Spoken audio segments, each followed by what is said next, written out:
We'll be looking in just a few moments at Revelation chapter 2, verses 8 through 11 this morning.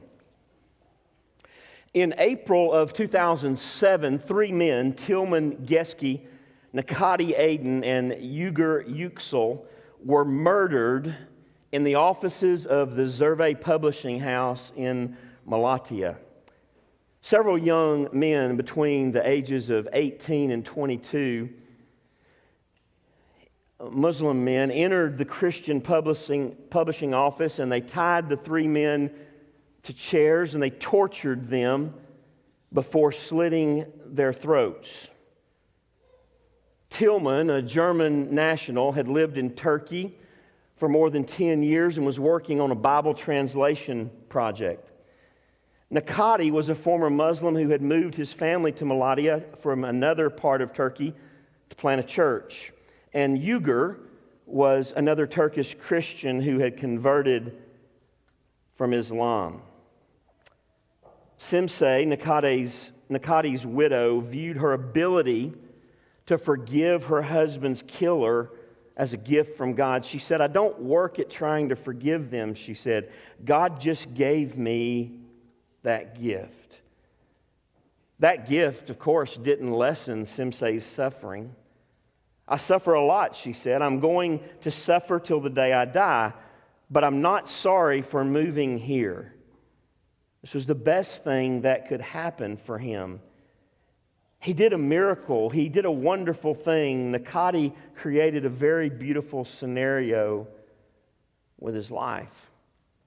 Simse waits expectantly to see just how the Lord will use Nakati's life to bear fruit there in Turkey, but she believes that it will take time. "The Lord told me," she says, "when I died, the whole world didn't bow their knee. And the Lord told me, don't worry, it's going to take a while." As you can imagine, their church shrank to about half its former size after the murders. Simse knows of at least one person who came to faith, though, shortly after Nakati's death. And last year, this has been some time ago, not long after there, several years later, Simse and her two children visited Voice of the Martyrs and shared about how they are doing.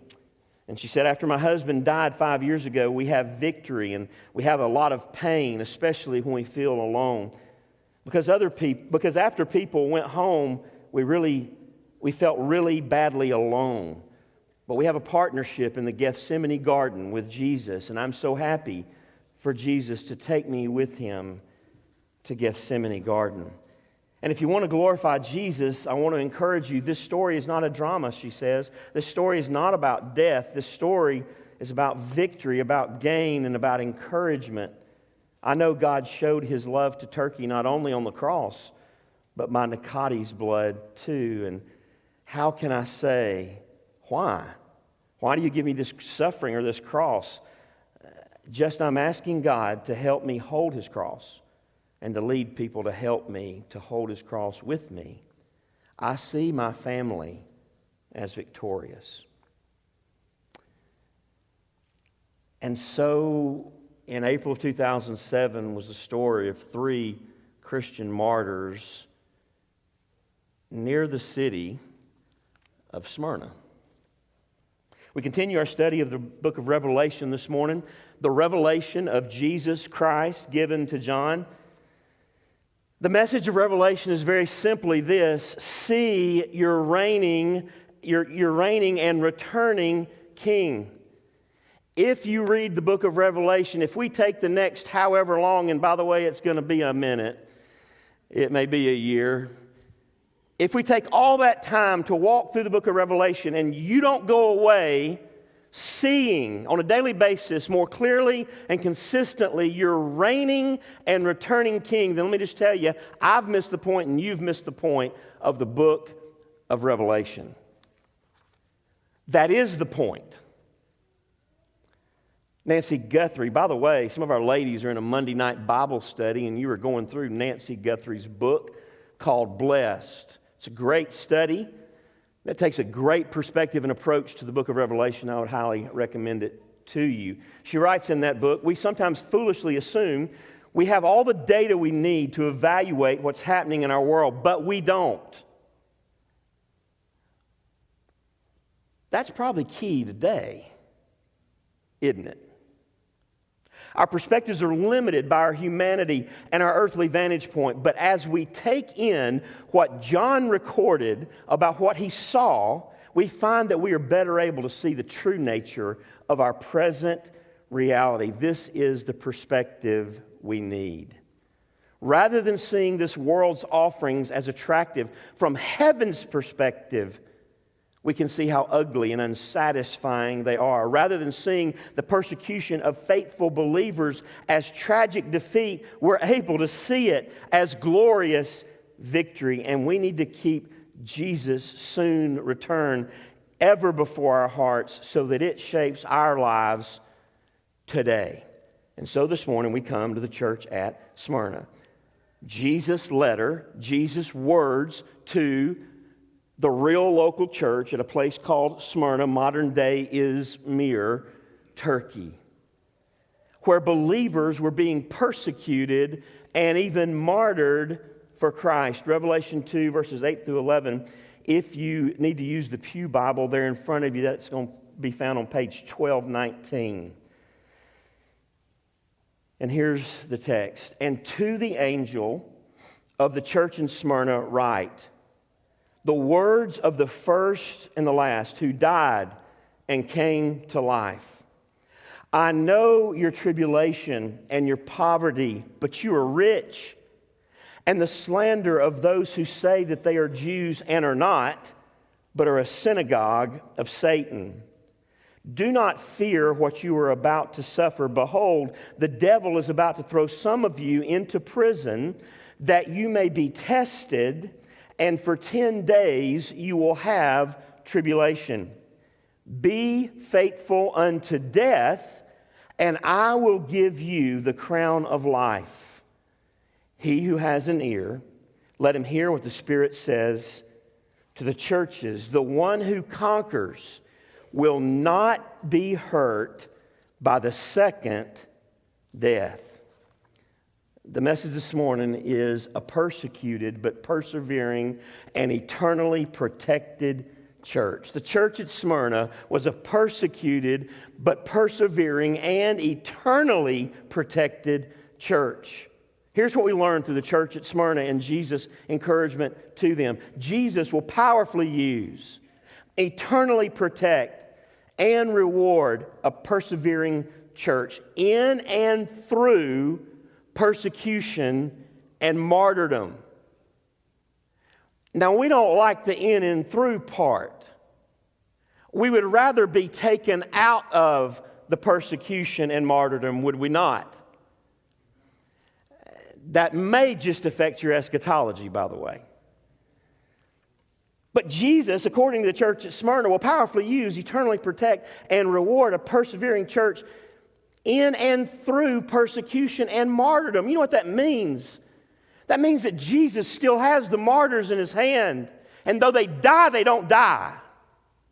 Y'all all right? I mean, that's just the introduction. And I'm already getting excited. Praise the Lord. Verse 8. Remember, what we see is there's 5 basic components to these letters. I'm not going to repeat them, but you'll see them as you walk through. Problem is you only see 4 of them today because one of them's not in there. But basically the same format for each letter is used with the letters to the churches. Number 1, the confrontation of Christ. Jesus confronts the church with who he is. And to the angel of the church in Smyrna write, the words, who is Jesus? The words of the first and the last, who died and came to life. Again, that description is found in chapter 1, verses 9 through 20. The vision of Christ that Seth read at the beginning of the service. What happens is as Jesus breaks it down into his words to each of the 7 churches, he identifies himself in one of the descriptions given in Revelation 1, 9 to 20.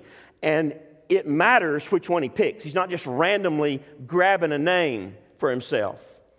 He uses a name. He's identifying himself in a way that's pertinent and powerful for the local church to whom he's speaking. And the same is true here. He says to this church, the words of I'm fixing to speak. He says, I'm the first and the last, who died and came to life. More about that in a minute. Hebrews 7:16 says that Jesus became our Savior and our great and eternal high priest by the power of an indestructible life. That though he died on the cross, was dead 3 days, 3 days later he rose from the dead. He raised himself from death to live and reign forever as the eternal Savior, who alone can raise and save the spiritually dead and keep them through any suffering, even physical death, and then physically raise them unto eternal life forever. He is the first and the last who died and came to life. And the church at Smyrna needed to see Jesus that way. They needed to understand, this is who I am for you in the moment in which you're living.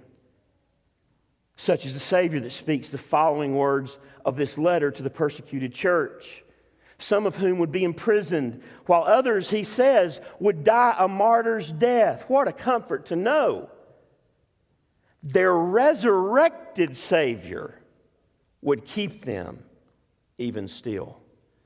And just as he was raised from the dead, so one day too, you and I and all who've gone before us will be raised from the dead.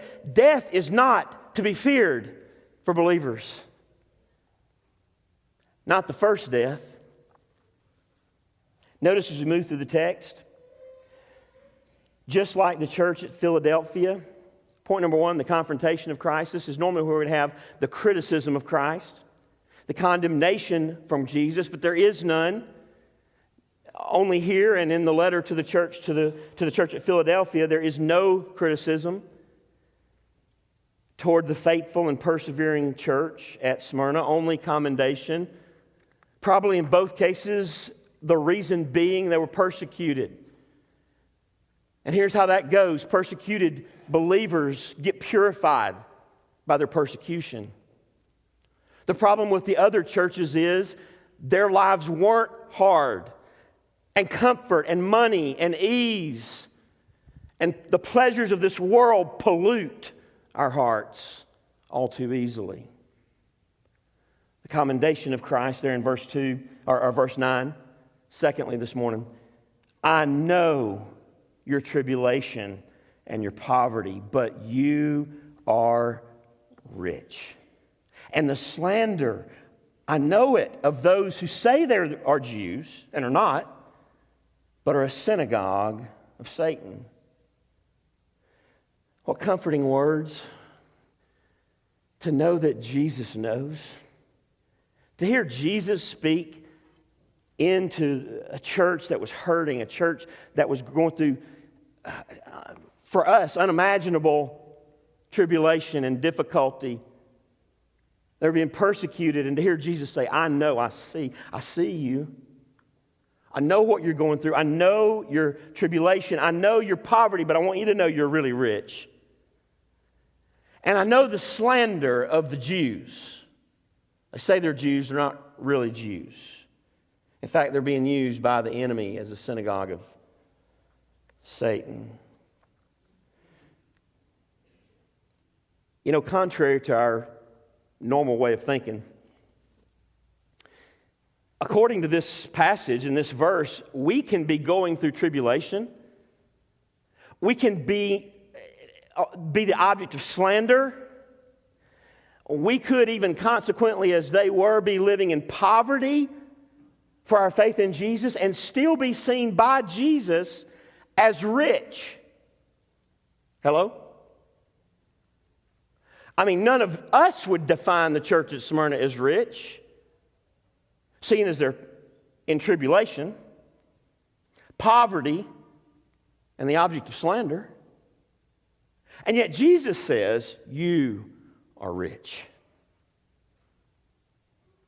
God's Word tells us that this existence that Smyrna, in which the church at Smyrna found themselves, tribulation, poverty, slander, it's the normal for followers of Jesus. In 2 Timothy 3, verse 12, it says, Paul said, indeed, all who desire to live a godly life in Christ Jesus will be persecuted. Do you know what the word all means in Greek? All. It means the same thing, and it means what it says. All who live godly life in Christ Jesus will be persecuted. Maybe that presents a personal problem for you like it does for me.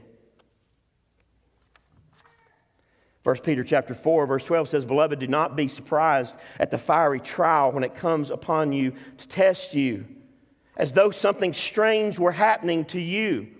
But rejoice insofar as you share Christ's sufferings, that you may also rejoice and be glad when His glory is revealed. If you are insulted for the name of Christ, you are blessed, because the Spirit of glory and of God rests upon you." And even through the persecution, Jesus and His disciples told us that would come. Even in the middle of it, God is building His church today. He's building His church around the world, and people all around the world are coming to faith, even in hostile environments to the gospel. There are Afghanis, Kurds, Yemenis, Iranians coming to Jesus in droves today. And the church is active and alive. The church, we're told in the last couple of years, the church is growing fastest in this world in the country of Iran, under the Islamic Republic of Iran. A life of suffering for following Jesus is the normal Christian life for our brothers and sisters all around the world today. Do you understand? We are the exception. We are the frankly frightening exception. Though we're so insulated from the normal Christian life of the church worldwide today, and so resistant to the New Testament's teaching that faithful followers of Jesus are opposed, that we're not really alarmed at all. We're so blind. But around the world, while persecution is intensifying, stories abound of resolute faith and steadfastness in the face of opposition. The light keeps shining in the darkness, and the darkness has not apprehended it. God's faithfulness remains a beacon, even in the most dangerous places on earth, to be a Christian. Now, because of their faithfulness to Jesus, the believers in the church of Smyrna were slandered. They were turned in by local Jews to the Romans for their refusal to say Caesar is Lord. These Jews had clearly rejected Jesus as their Messiah and were now being used by Satan to oppose the gospel of Jesus and the church of Jesus Christ.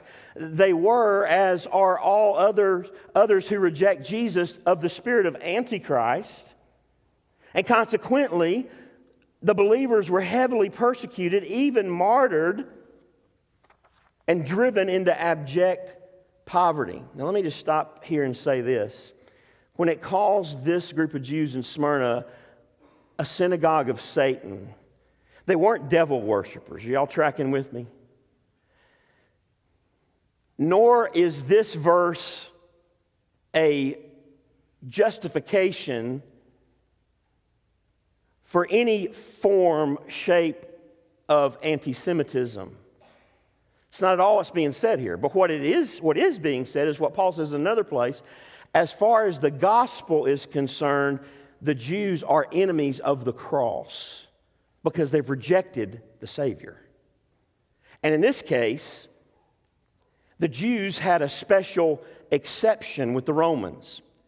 They didn't have to sacrifice to Caesar, make a sacrifice, and say Caesar is Lord. Yes, it was emperor worship in that day.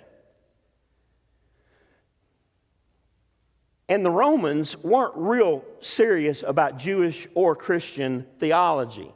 And sometimes they got them confused. And that's where the Jews got uptight. They didn't like that. They wanted to make real clear these Christians, some of them used to be part of us, but they're not us. They're not us anymore. And so they would report them and they would tell them, here's the deal. They don't have the exception, but they're not bowing to Caesar. They're not going once a year to the temple of the imperial cult and making an offering. and confessing Caesar is Lord and God. And so the result was that Christians were persecuted greatly. Smyrna was known for its great loyalty to Rome and the imperial cult. In fact, you had to get a certificate again that verified you'd made that sacrifice to the emperor once a year as your god. Perhaps this is why persecution was more intense in Smyrna, because the faithful Christians wouldn't obey and were regularly discovered without their certificate and punished. Because of their faith and devotion to Jesus, they couldn't fully participate, furthermore, in the trade guilds, the trade unions of the day, because there was idolatry and sexual immorality involved in being active members of the union, if you will. It was just part of it. If you were going to go to the convention, then you did what you do at conventions. Which you get drunk and have a party and have all sort of illicit sex and immorality. And so many Christians lost their jobs and were literally unable to earn a living or get a job. They were in great tribulation. They were slandered and they were poor as a result. But Jesus said to them, "You are rich." John MacArthur says the church in Smyrna had nothing and was spiritually rich, according to Jesus, but the church in Laodicea had everything and was spiritually bankrupt. And so it is today. Our brothers and sisters around the world, as a majority, are poor and persecuted, but spiritually rich in Jesus, while we, who are economically rich and comfortable without persecution, are, at least relatively speaking, spiritually poor in our relationship to Jesus. Jesus comforts the church at Smyrna with this statement of his knowledge of their plight and their faithful lives in the midst of persecution. I see you, he says, and I see your pain, and I see your faithfulness. In your faithfulness to me, in the middle of your suffering, you're rich because you have me. Thirdly, this morning, see in verse 10, Christ's call to courage. Christ's call to courage.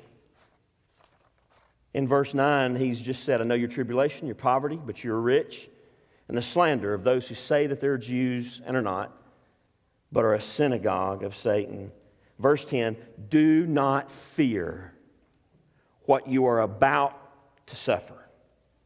Behold, the devil is about to throw some of you into prison that you may be tested, and for 10 days you will have tribulation. Now, wouldn't it have been nice, and I'm sure the church at Smyrna thought the same thing, if right after Jesus said, I see you and I know what you're going through. Wouldn't it have been nice, maybe it was even expected as the church at Smyrna sat there and had this letter read to them for the first time, that Jesus was going to say, but I'm fixing to get you out of all that. I'm fixing to rescue you from all that. I'm fixing to change things so your life gets easy and you don't have to suffer. Jesus instead tells them what is coming in the near future for them. He tells them, in fact, it's going to get worse. And he calls them to have courage in the face of suffering. He tells them, don't fear. You think it's bad today? Just wait. It's going to get worse. In fact, you're going to be in prison, some of you. And you're going to have a time of tribulation during which God will be working to test you. Did you see that? That is to prove, purify, and display your faith in Jesus. Now, the reference to having tribulation for 10 days, you wondering about that? Maybe you're thinking 10 days, I could handle 10 days of persecution if it'd be over on the other end. The reference to having tribulation for 10 days is symbolically communicating that the church at Smyrna will be tested for an undefined but limited time over which Jesus is absolutely sovereign. In other words, Jesus is simply saying, look, you're going to be persecuted a while. It's going to last longer than you expect and longer than you want, but I'm in charge and it won't last eternally. Except that except that, hello, y'all paying attention? Except that some of you are going to die. Be faithful in this 10-day time to death. So if y'all are tracking along, this is one of those situations where however you define the 10 days, it really doesn't matter, because what he's telling them is be faithful to death. Be faithful. Some of you will die for me. But don't fear what you're about to suffer, and be faithful to death.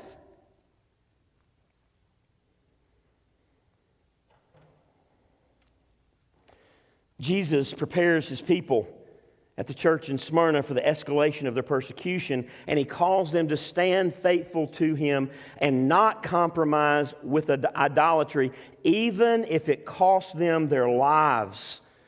Because if they are found faithful in the end, they will receive, number 4, and finally this morning, in verses 10 and 11, the conqueror's reward. How? How could Jesus look at this church that was suffering and say, hey, don't fear what you're about to suffer, which is, by the way, going to be worse than it's already been.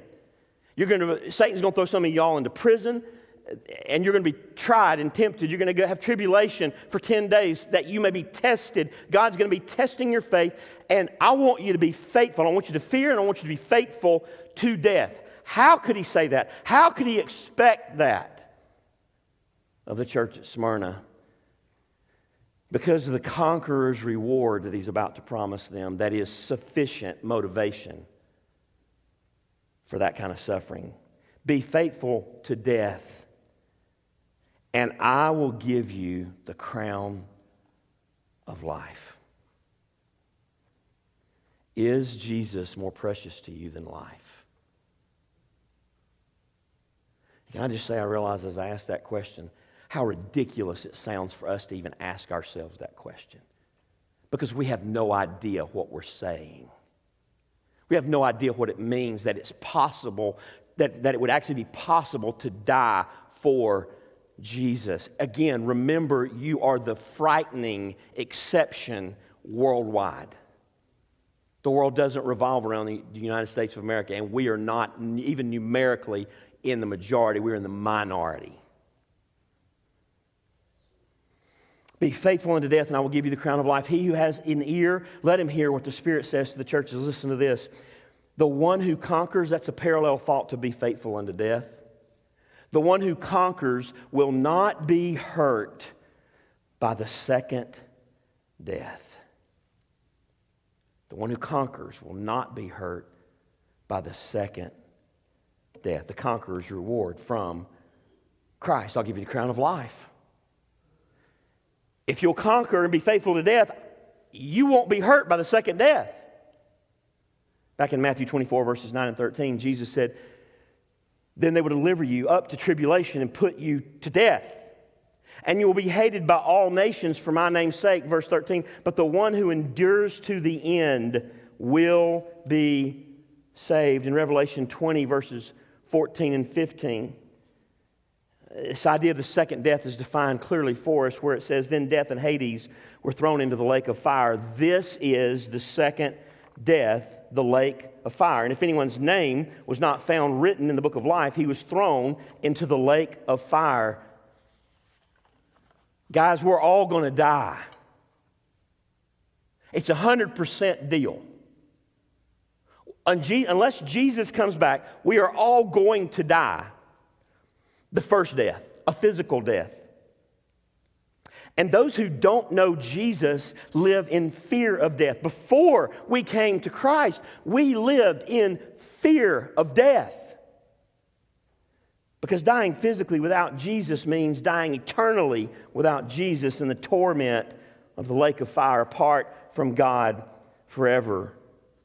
That's why Hebrews 2, verses 14 is so comforting when it says, since therefore the children share in flesh and blood, Jesus, he himself likewise partook of the same things, that through death he might destroy the one who has the power of death, that is the devil, and deliver all those who through fear of death were subject to lifelong slavery. That's me, that's you. If you know him today, you were, until Christ came into your life, you were subject to the slavery of the fear of death, and yet you have now been set free.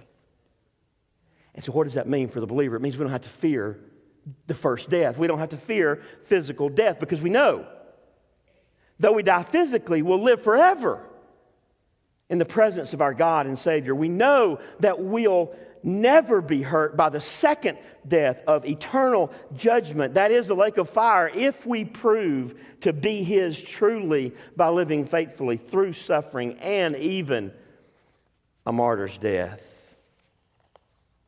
Revelation 21 verse 8 says, "But as for the cowardly, the faithless, the detestable, as for murderers, the sexually immoral, sorcerers, idolaters, and all liars, their portion will be in the lake that burns with fire and sulfur, which is the second death." How could Jesus look at the suffering church of Smyrna and say, it's going to get worse? Some of you are going to jail. Some of you will die.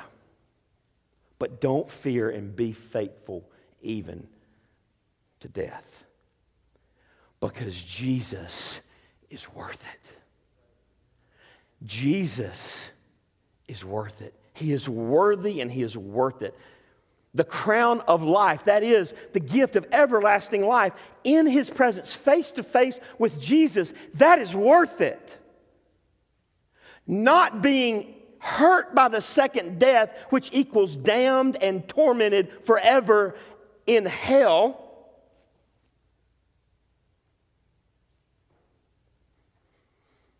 Not experiencing that is worth whatever we suffer in this life.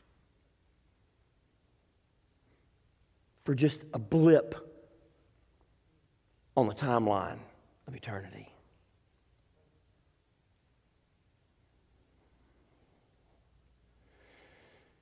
Jesus will powerfully use, eternally protect, and reward a persevering church in and through persecution and martyrdom.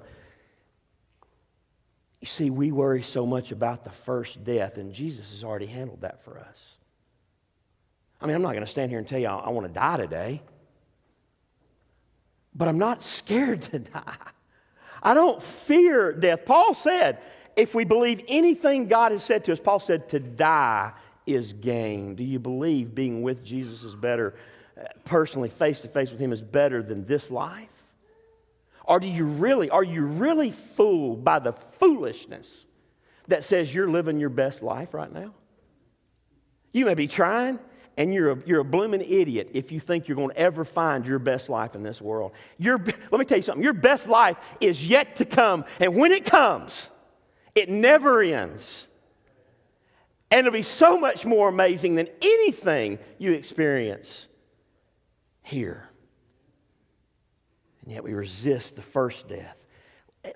Hear me. What's important is you won't be hurt by the second death because it's forever. It's forever. History has left us the details of the death of Polycarp, a martyr from, any guesses, Smyrna, some 60 years or so after the revelation was sent to the church at Smyrna. Polycarp knew John. In fact, he was a disciple of John. Polycarp worked with John in the churches of Asia Minor. Polycarp was the pastor of the church, the bishop of the church in Smyrna, historians tell us. And Polycarp was murdered in AD 115 at the age of about 86. Let me read you the account. In a letter addressed by the church at Smyrna to the churches in the Christian world, it is related that there's an actual one of these. There's an actual historical document to this effect. It is related that Jews joined with heathen in clamoring that Polycarp, the Christian leader of Smyrna, should be cast to the lions or burned alive, and were foremost in bringing logs for the fire. By the way, it was some of those same Jews, perhaps, from the church at Smyrna. And in the endeavor to prevent the remains of the martyr from being delivered to his Christian friends for burial. It was the time of the public games. The city was crowded. The crowds were excited. Suddenly the shout went up, "Away with the atheists! Let Polycarp be searched for." Now what you got to understand if that's being shouted by a Roman, is they believed Christians, because the Christians did not believe in their pantheon of gods, they believed Christians were atheists. It's backwards to the way you think about the term atheist. You would have been the atheist. You tracking with me? Away with the atheist, let Polycarp be searched for. No doubt, says this historian, Polycarp could have escaped, but already he had had a dream in which he saw the pillow under his head burning with fire, and he had awakened to tell his disciples, I will be burned alive.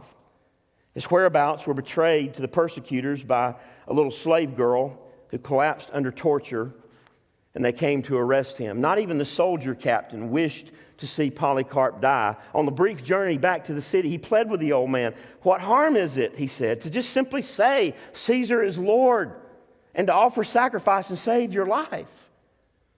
But Polycarp was adamant that for him only Jesus Christ was Lord. He entered the arena. The proconsul gave him the choice of cursing the name of Christ and making sacrifice to Caesar or death. His famous words are these: 86 years have I served him, and he has done me no wrong. How can I blaspheme my king who saved me? The proconsul threatened him with burning. Polycarp replied, You threaten me with the fire that burns for a time and is quickly quenched, for you do not know the fire which awaits the wicked in the judgment to come and an everlasting punishment. Why are you waiting? Come, do what you will. And he remained unmoved. So the crowds came, flocking with sticks from the workshops and from the baths, and the Jews, although they were breaking the Sabbath law by carrying such burdens, were foremost in the clamor and bringing wood for the fire. In fact, Jews from Smyrna, they were going to bind him to the stake. Leave me as I am, Polycarp said, for he who gives me power to endure the fire will grant me to remain in the flames unmoved, even without the security you will give by the binding. So they left him loosely bound in the flames, and there he died for his Christ. We're told that Polycarp was the 12th martyr in the city of Smyrna. And yet, hear me. As he burned in the flames, Polycarp was kept by Jesus, and he received on the other side of death the crown of life. And though he died the first death of the body, he forever will be unharmed by the second death of eternal torment. For Jesus said, Be faithful unto death, and I will give you the crown of life. He who has an ear, let him hear what the Spirit says to the churches. The one who conquers will not be hurt by the second death. Jesus will powerfully use, eternally protect, and reward a persevering church in and through persecution and martyrdom. Remember how last week I told you that the promises made in Revelation chapters 2 and 3, you'll see them fulfilled at the end of the book. Revelation 20 verses 4 through 6 confirms the word of Jesus. Then I saw thrones, and seated on them were those to whom the authority to judge was committed. Also, I saw the souls of those who had been beheaded for the testimony of Jesus and for the word of God. Polycarp's soul is there, and those who had not worshipped the beast or its image and had not received its mark on their foreheads or their hands. They came to life and reigned with Christ for 1,000 years. The rest of the dead did not come to life until the 1,000 years were ended. This is the first resurrection.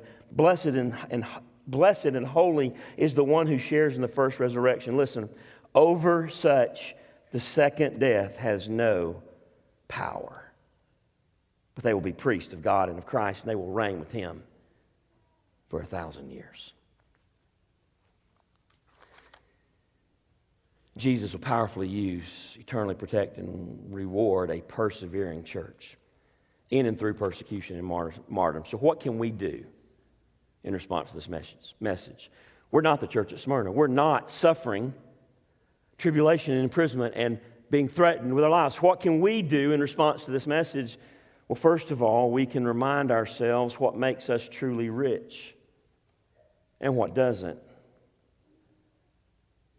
We can remind ourselves how God's salvation given to us through Christ makes us impenetrable to the second death of everlasting destruction. And then, knowing those two things, we can live like it's true. No fear. Boldness with the gospel. By the way, when you get bold with the gospel, you might actually be persecuted. That's my problem. Hello? Y'all all right? You know why we're not opposed? Because we're not doing anything to bother the enemy, to upset the world. No fear, boldness for the gospel. Kevin DeYoung said, death comes to all, heaven does not. Second thing we can do is don't be afraid for your children. And don't hinder them from serving Jesus with abandon. You know, as parents, we're afraid for ourselves sometimes, but we're afraid for our children. So what I've said so far is this: don't you be afraid. Don't fear what is to come. Be bold with the gospel. If it brings opposition, deal with it. Be faithful even to death. Remember what makes you really rich. It's not stuff. It's knowing Jesus and being faithful to Him. And then raise your kids to live like that.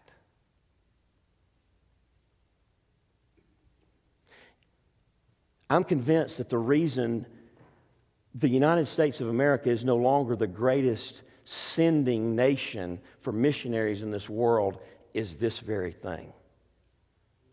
We've come to believe that what being rich really is about is money. We believe the lies of the world. We believe that this is our best life as Jesus' church, and we're living just like every other American. And we're raising our kids to fear things like persecution, to fear opposition, to fear anything uncomfortable. And now we're told nations like Africa are sending out more missionaries into the world than the United States. Don't be afraid for your children and hinder them from serving Jesus with abandon. You know, it's a whole lot easier to give your money. And some of us do a great job of that. Maybe we're not big checks for missions.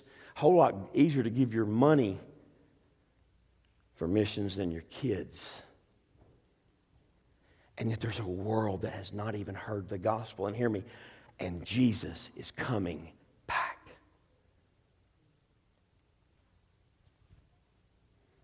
And thirdly, we already did it this morning, but pray for the persecuted church around the world. You can stay informed, at least to a certain extent, for free. Can you remember 6 letters? vom.org. Sign up for their free newsletter. They'll mail it to you. Stories of modern day martyrs, reports on the persecuted church by Voice of the Martyrs, VOM, Voice of the Martyrs, vom.org. We pray regularly for the persecuted church here as a church. On Sunday nights we pray oftentimes for the persecuted church. Pray for the majority of the body of Christ in the world who suffer for the name. This is what a persecuted but persevering and eternally protected church looks like. And this church exists all over the world. If and when the time comes, may we be such a church. Let's pray.